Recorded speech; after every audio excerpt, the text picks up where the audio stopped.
Hello ladies and gentlemen, boys and girls, and welcome to my very second YouTube video ever. Now, if you are brand new to the channel, which, I mean, all of you are because this has only been going on for a week now, I would suggest going ahead and liking the video, subscribing to the channel, and checking out my last video so that you could see where in the world I am planning on taking this channel in the future. Rumor has it, all three of those things are completely free for you. What a good deal. I mean, you're welcome that I've hooked you up that well. Now, I have my Diet Lipton green tea, so you know I'll be spilling the tea, along with my iced coffee from Starbucks, of course, because how in the world else would I be getting through the day each and every day? Now, sit back, relax, maybe grab a snack, watch me with your dinner while you're driving home from school/work, or maybe while you're at school/work.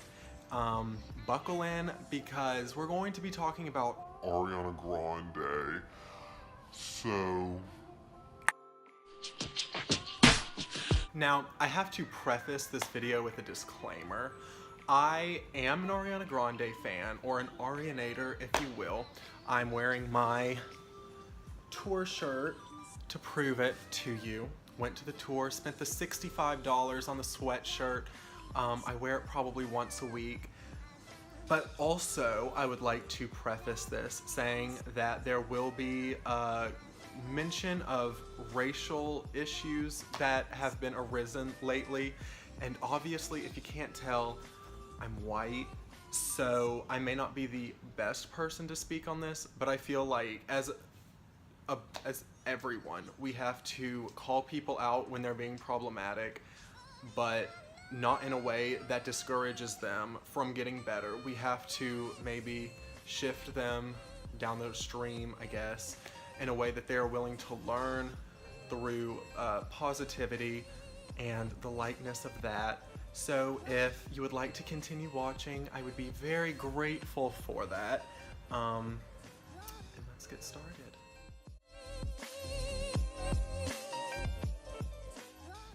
Now, I'm sure that we have all been made aware that the past month or so, Ariana Grande has made several headlines, not just because she's finally broken the #1, not once but twice now, but also some not so positive issues, such as stealing music from more underground artists,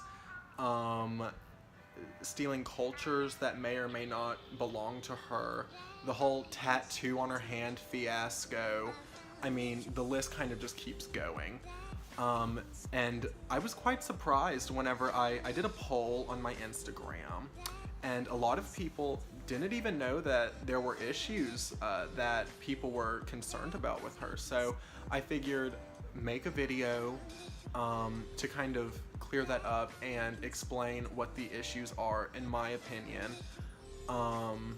and why it's kind of affecting the enjoyment of her music for me, and about how I love her to pieces, but I'm just not excited for this album that's about to come out on Friday.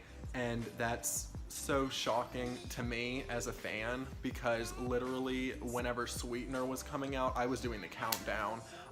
Every day I was like, 7 days till Sweetener, 5 days till Sweetener, 2 days till Sweetener. but I mean, now I'm just like, thank you, next. Like, thank you, next. I'm ready for the next era. Now, I think the first issue that people were, coming at her with, for years now, she's beginning a lot darker, tan-wise, and I mean, people tan, that's true. White people tan, black people can tan, brown people can tan, but kind of there's like a limit in most people's eyes that shouldn't be crossed, I guess, for certain people, and it starts to get into the category of like brown face or into black face. And obviously those are issues that a lot of celebrities have gone through in the past and have been made very aware that it just isn't right.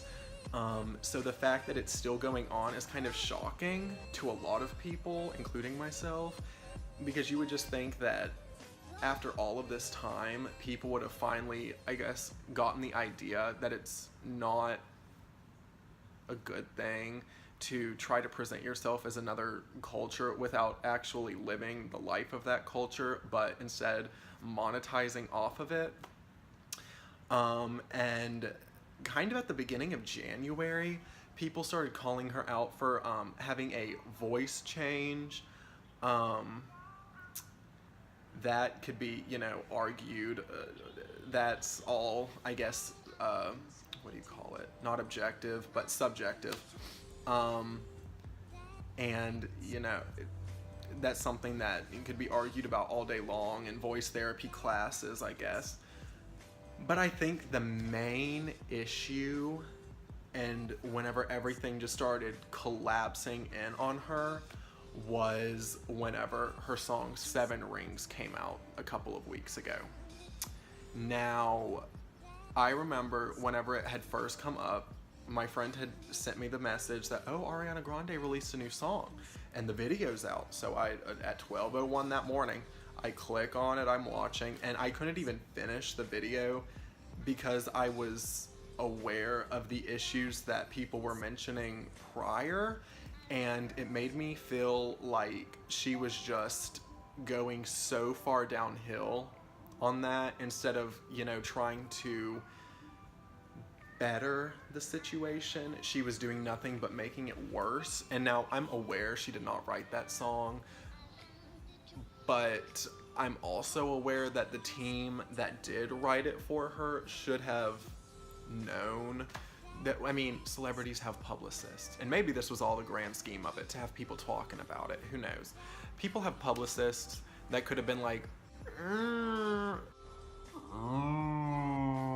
maybe at the very least, we should not have made that a single. But somebody should have been in that studio and been like, baby, that ain't it. Like, record something else, honestly, because you're gonna get backlash. Now, the second issue, I think, that was very major with Seven Rings was the morning that Seven Rings dropped, kind of at like 9 or so that morning. Princess Nokia released a video where she was listening to Seven Rings, and she was like, that sounds quite familiar. It sounds like the song I wrote about brown women buying weave. So, I went back and listened to Mine by Princess Nokia, and I haven't listened to that song since it dropped, probably 2017, and it was almost verbatim on the hook. Like, I want it, I got it, and it just sounded the exact same. And whenever you're a big artist, like, taking from a smaller artist, you're gonna get a lot of backlash on that, no matter what industry you're in. It could be makeup, it could be music, it could be art, like, it could be movies, it could be anything. If you're on the top of the game and you're stealing from somebody that's kind of, not as known, it's, especially today with like the internet, it's gonna come up. It's going to be made public knowledge that that happened.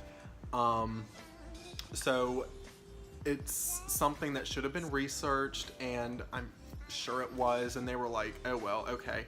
Now people kind of got mad about the whole Sound of Music sample in there, and that's a sample. Like, okay, no, nobody paid she paid for that, so that's okay. But whenever the artist themselves is like, that sounds just like my song that I made about brown women buying weave, that's another issue that popped up in the song whenever she says, you like my hair? Gee, thanks, just bought it.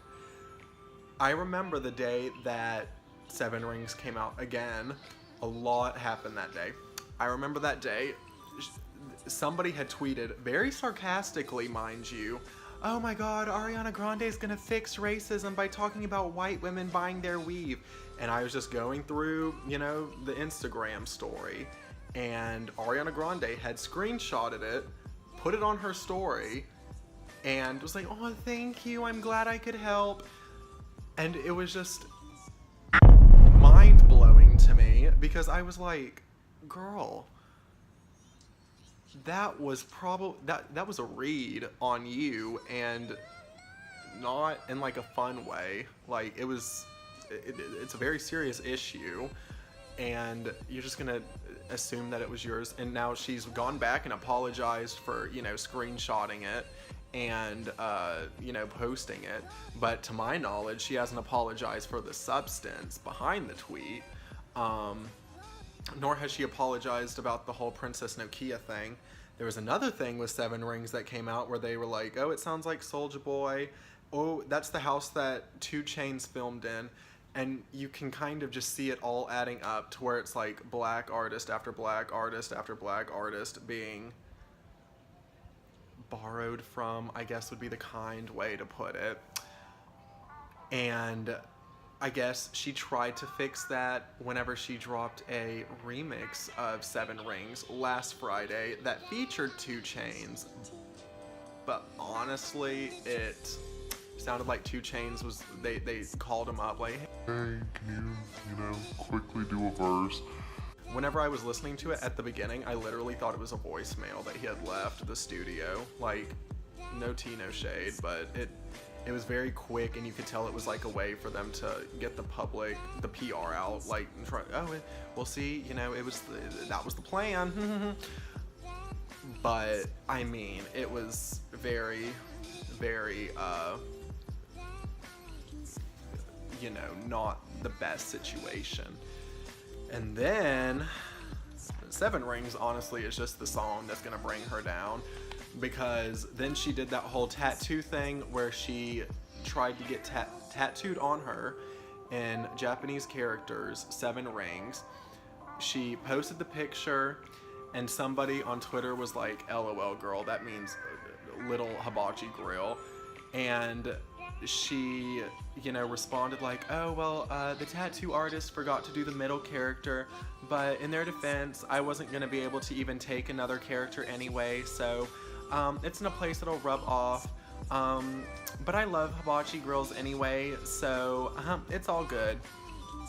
And it just, that was what really opened my eyes to show me that she is not in a mindset right now that she should be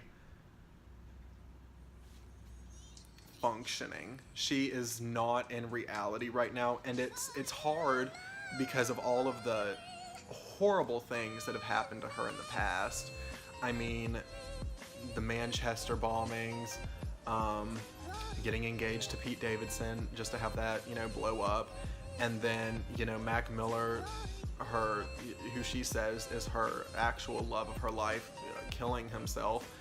I mean, it all adds up, and I can see where the detachment from reality would happen, but that doesn't make these issues okay, especially whenever you have a team of people that, in my knowledge, it should be their job to, you know, help you shape a public image, and it just seems like she is not taking advantage of that. Or maybe those people are just kind of letting her ride out on this train wreck to get as many views, as many people talking as possible, because that's the whole point of being famous, I think, now, is just to get, no matter what, I mean, people are going to talk, and so you might as well give them something to talk about. And honestly, it seems like the worse the situation is, the more people are going to talk, because of this call-out culture that we have, this cancel culture that we have, at which, you know, it seems whenever we cancel somebody, all it does is give them free publicity, and then 2 or 3 days later we forget about it and we're all happy-dory with them again. Now, I hope that she's not canceled, because I don't think we should be canceling people without giving them time to learn and grow. Now, if she continues with this behavior and she shows no signs of improvement, then, I mean, she deserves what's coming to her. But if people are out here talking about, oh, Ariana Grande's canceled, you know, Ariana Grande's music is canceled, Seven Rings is all of this stuff, it does nothing but give it more views. It does nothing but get more people talking.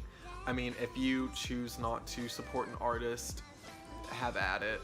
But we've just seen in the past, anytime that somebody is canceled, somehow they make an immaculate return after, you know, a beautiful PR scheme. And all that happened was they end up with more followers or fans or whatever.